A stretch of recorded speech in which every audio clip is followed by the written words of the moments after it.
Welcome back, everybody, to our final episode from Extra Histories, the Battle of Kursk. I've really been enjoying the conversation that we've been having. I've learned a lot, not only from the videos, but from the things that you guys have been adding in the comment section below. I do read every single comment, even if I don't have an opportunity to respond to every comment. I do read them all, so please keep those coming.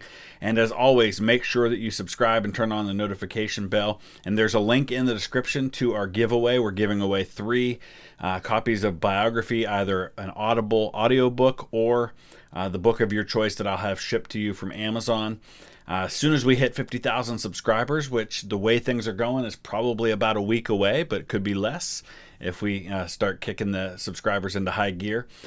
So let me know your thoughts in the comment section below as we wrap up today, talking about the Battle of Kursk.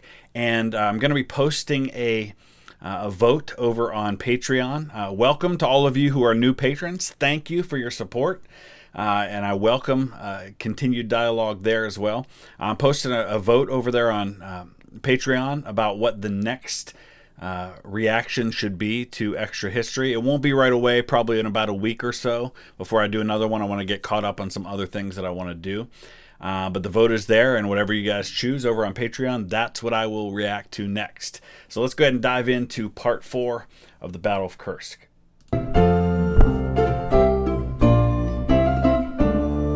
The race for the East was on. In both the North and the South, German divisions were reporting heavier than expected resistance by the Red Army. And in the sky, the Soviet Air Force was giving the Luftwaffe a run for its money. And you know, this is a really important part of this, as I've been doing some of my own reading on the Battle of Kursk during this series, is that this is one of those times when the Soviet Air Force finally starts to achieve some success. I shouldn't say they haven't had success before, but significant success against the Luftwaffe. For the most part, the Luftwaffe had its way with the Red Army, and you can see that, or with the Soviet Air Force, you can see that in the numbers. We talked about that a few episodes ago, about the incredible, just ridiculous numbers of aerial victories that Luftwaffe pilots had. Most of that coming in the east against the Soviets. And this is where they're starting to get back at them now. And they're starting to turn the tide in the air, just as they've been turning the tide on the ground. Mud and mines slowed the advance. Operations were behind schedule at almost every point. But at the same time, Soviet High Command was receiving reports of breaches in the first line of defense all along the front. Messages were coming in about the ferocity of the Tiger Corps. For the first time since the war in the East began, the T-34 was outclassed. Soviet tank crews now had to contend with crack German tankers with equipment that bested their own. In the north, the Germans had made it to the outskirts of the crossroad town of Punnery in the second defensive ring. As the second day began, though, the Soviets prepared a counterattack. Red Army troops would sweep back the invaders. Unfortunately, the reality on the ground was different. Messages got mixed, lost somewhere along the way, and only a small portion of the troops that were supposed to attack engaged. The attack was smashed, leaving nearly 70 Soviet tanks smoldering in its wake. Now it was the Germans' turn to renew the offensive, but now too it was the Germans' turn to be turned away at high cost. Forces began to be siphoned off. The front began to shrink. But the real fight was at Punnery. With no decisive breakthrough, it turned into the same type of house-to-house fighting that the Germans had faced at Stalingrad. The town swung back and forth as attack and counterattack swept away the gains of previous day. And that really is kind of the story of Kursk, right? I mean, it's a series of attacks and counterattacks. It's kind of just imagining this ebb and flow of the battle lines as one line pushes forward and another line pushes back, kind of like what happened in World War I. It really is that kind of, while it's not static with trenches, it's that kind of just small pushes here and there as the lines move. And as you read about the armored battle, it's difficult to say for sure just how one-sided it was in terms of, the general idea is that it was very one-sided, with the Soviets losing about 5 armored vehicles for every one that the Germans were losing. But it's difficult to know for sure because the Germans tended to pull their damaged equipment back and get it out of there, and so it was difficult to get an accurate count. Plus the Soviets weren't exactly forthcoming on their own losses. Or at times even previous hours from whatever side had made them. and the front narrowed further. By the 9th, operations were down to a roughly 1 mile stretch of the front. The German command staff met. There was a disagreement, not about whether the assault had stalled or whether the operation had failed. In that, they were all in morbid agreement. So this is a front that is hundreds and hundreds of miles long, the Battle of Kursk. And the whole thing comes down to 1 mile. I mean, this massive German attack that was supposed to surround and destroy the Soviet army is now only attacking on a 1 mile front. I mean, you have to see that and say, you know what, this is doomed to fail. You can't defeat the Soviets in this vast nation in which they live on a 1 mile front. And I think July 9th is right about the time, too, that the Italian campaign is starting, the invasion of Sicily, the Allied invasion. Rather, the remaining question was whether they withdraw or continue to try to apply pressure on the north, simply to divert resources away from the defense of the south, Germany's last hope for a resolution to the war in the east. Opinion was divided, but at last, the resolution was to stay. So, this happens a lot in history, too, where you have an attack that has already failed. It's failed. You have accepted that it has failed, but you keep committing resources to it anyway because you don't want to, I don't know if it's that you don't want to admit that it's failed, but you feel like you've got to keep trying even though you know it's over. And that kind of feels like what this is. Like the Germans are just pouring more resources into a situation where it's already not going to be victorious. But they do it. Because in the south, things fared better for the fascist army. The breach was larger. The Soviets were holding at the second line of defense, but the German tanks were pressuring them hard. There were no counterattacks here, just a desperate attempt to hold on. Vatutin, the local Soviet commander, decided to dig in his T-34s. Literally dig in. He didn't just have his men throw up defensive structures in front of them. He had them buried up to the turrets. So, in the middle of this sweltering and humid July, his men were out burying their tanks. So this is often how battles get decided, right? I mean, the guy who comes up with the ingenious plan that maybe has never really been tried before, and I don't know if this had been tried before, but adapting to the situation. And if you're a general on the ground and you see that your tanks are just getting obliterated on the field, they're completely outgunned and outclassed, you've got to do something, right? I mean, you've got to come up, even if it seems ridiculous, even if it's a desperate thing. So why not turn your tanks into pillboxes, basically, which is what they're doing here. It's the same idea with the Monitor, right? In the American Civil War, where the Monitor was almost all underwater, and so all it had was the turret up on top, and it was really hard to hit. Same kind of thing happening here. So it's ingenious, and these are the kinds of things that battles are won on. People thinking outside the box. Turning these mobile beasts into small hills, or rather small hill fortresses. Because the truth was that in the south, there was a stronger Tiger presence. The T-34s were getting hammered in the field. But by burying them, they essentially became highly defensible anti-tank guns. The small profile of the turret meant that the Tigers would have to get close enough that their superior range was no longer an advantage, and the T-34's turret was so stoutly constructed that even a direct hit, as difficult as that would be on a target that small, might not disable it. These dug-in tanks provided far more of a hindrance than their mobile counterparts had. They had to be cleared one by one. They couldn't be driven off or easily neutralized from afar. And when coupled with the occasional unentrenched tanks which launched surprise attacks, they proved especially disruptive. Still, the panzers advanced, slowly carving their way forward through the second line. And as more reserves were called up, the third line began to look paper-thin. If the Germans weren't halted here, they could potentially drive forward and achieve what would be so disastrous for the Soviet cause, the encirclement of the Kursk salient.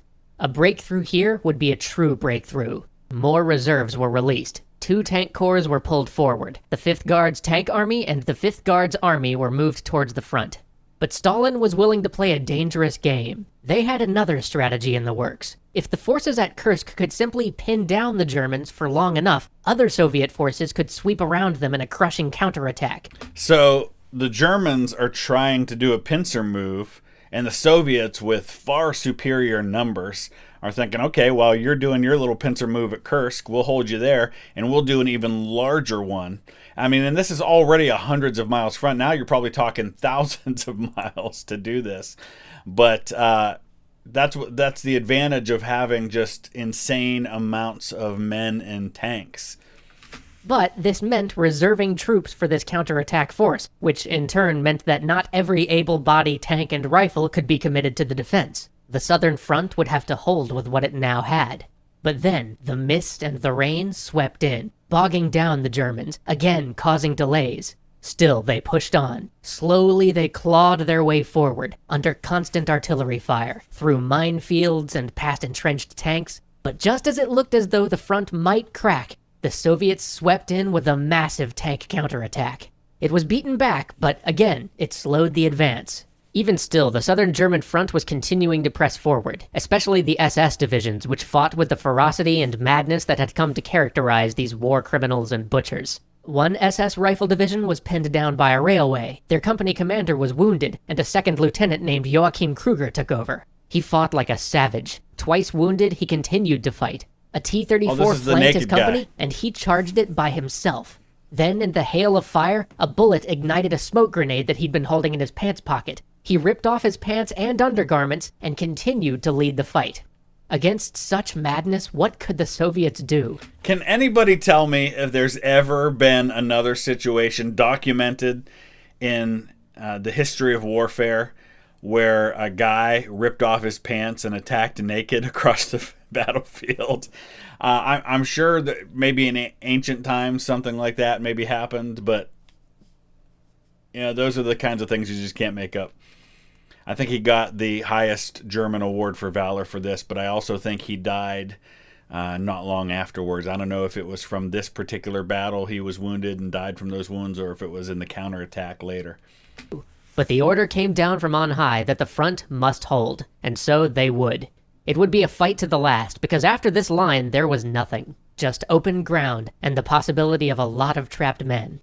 As each day passed, attrition favored the Soviets, but held ground meant that the Germans had a chance to repair any damaged vehicles that now stood in the rear.